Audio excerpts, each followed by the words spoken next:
Reproductive endocrinology. In reproductive endocrinology, we can study about both male and females, but when discussing about females first, it starts from the hypothalamus.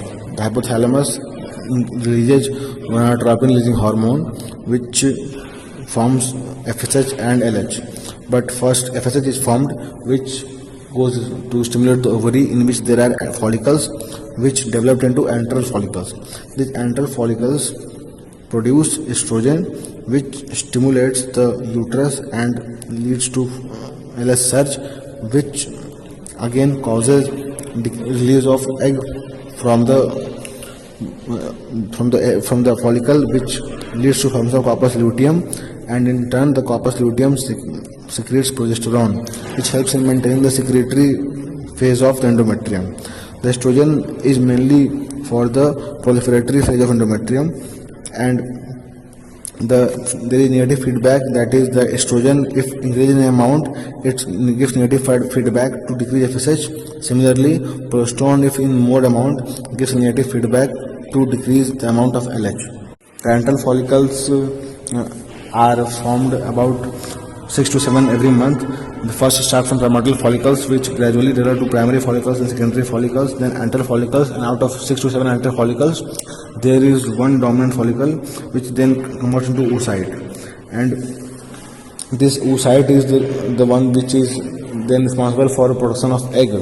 If there is the entry of sperm during this period, then this egg will fertilize with the egg at around 3 to 4 days after ovulation, and there will be implantance between 6 to 9 days after ovulation, so which will be about 21 to 24 days of the menstrual cycle.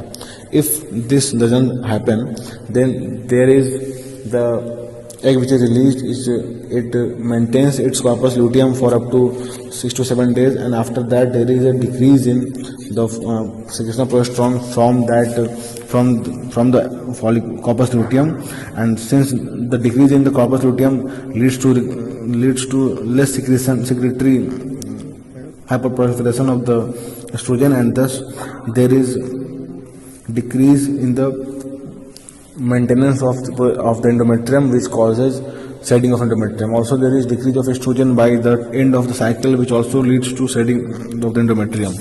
The main cause of ovulation during this menstrual cycle is the LH surge, which is due to the level of estrogen which is increased due to FSH, due to the production of FSH. The FSH commands to increase the amount of level of estrogen in the body.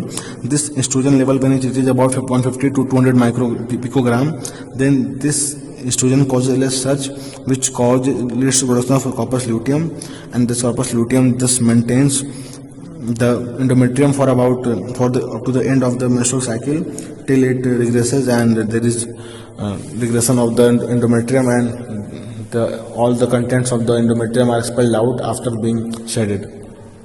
If fertilization occurs, and if the implantation of embryo occurs, this corpus luteum only maintains the pregnancy by releasing progesterone up to 6 weeks of the pregnancy. After implantation, the embryo forms beta-HCG, which maintains corpus luteum, and this corpus luteum, after being maintained by beta-HCG, produces progesterone, which released by which maintains secretion of the uterine endometrium. And after 6 weeks of pregnancy, the maintenance of pregnancy is done by both corpus luteum and placenta, because by this time placenta starts making progesterone, and after 12 weeks only progesterone is there, which maintains the pregnancy. And during this period, patient experiences bouts of vomiting. This is due to the level of HCG production. The beta-HCG is responsible for maintaining corpus luteum, and it also increases the tendency for hyperemesis. And the beta-HCG is maximum during the first 10 to 12 weeks. That's why hyperemesis is seen only in the first trimester. The fertile period is around 11 to 16 weeks of the menstrual cycle, because the lifespan of sperm is about 72 hours and that of an ovum is about 24 to 48 hours. We can use this to follow safe contraceptive methods also.